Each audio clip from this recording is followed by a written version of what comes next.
सृष्टि की शुरुआत से लेकर हमारे ब्रह्मांड के हर तत्व की रचना सब कुछ एक अद्वितीय शक्ति द्वारा हुआ। वह शक्ति है विश्वकर्मा, जो न केवल कारीगर हैं बल्कि ब्रह्मांड के सर्जक और पालनहार भी हैं। कृष्ण यजुर्वेद के अनुसार सबसे पहले सृष्टि जल रूप में उत्पन्न हुई। उस जल में वायु रूपी प्रजापति विश्वकर्मा विचरते रहे। वह जल के बीच में घूमते हुए इस पृथ्वी को आकार दे रहे थे। तभी वराह अवतार में भगवान विष्णु ने पृथ्वी को जल से ऊपर उठाया। वराह ने पृथ्वी को सुरक्षित किया और उसे जीवनदायिनी बना दिया। इसके बाद विश्वकर्मा ने अपने दिव्य तप से सृष्टि के सभी देवताओं को रचा। उन्होंने 33 करोड़ देवताओं का निर्माण किया।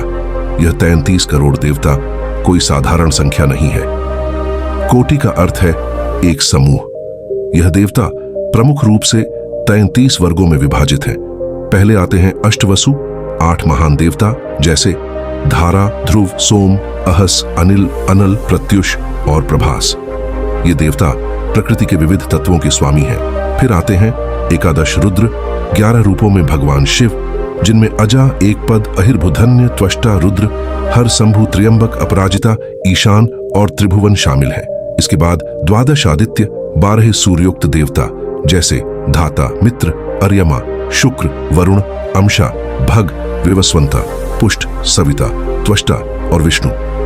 ये सभी सूर्य की विभिन्न रश्मियों और प्रभावों के स्वामी हैं। फिर आते हैं एकादश रुद्र, 11 रूपों में भगवान शिव, जिनमें अजा, एक पद, अहिर्भुधन्य, त्वष्टा, रुद्र, हर, शंभु, त्र्यंबक, अपराजिता, ईशान और त्रिभुवन शामिल हैं।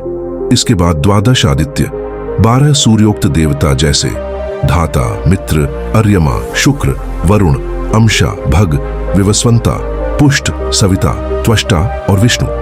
ये सभी सूर्य की विभिन्न रश्मियों और प्रभावों के स्वामी हैं।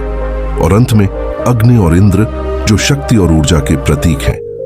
इन देवताओं ने सृष्टि की रक्षा करने और उसे संतुलित रखने के लिए अपनी महत्वपूर्ण भूमिका निभाई। इन सभी देवताओं की रचना के बाद विश्वकर्मा ने यह आदेश दिया कि देवता अपने तप और यज्ञ के माध्यम से परमात्मा की पूजा करें। इसके लिए उन्होंने अग्नि को आधार बनाया ताकि लोग अपने कर्तव्यों को सही तरह से निभा सकें। अग्नि, जो सभी तपों का आधार है, देवताओं और मानवों दोनों के लिए एक सेतु बन गई, जिससे वे अपने उद्देश्य को प्राप्त कर सकें। इस प्रकार विश्वकर्मा ने न केवल सृष्टि की रचना की, बल्कि हमारे जीवन के हर क्षेत्र में परमात्मा के दिव्य संकेतों को भी स्थापित किया।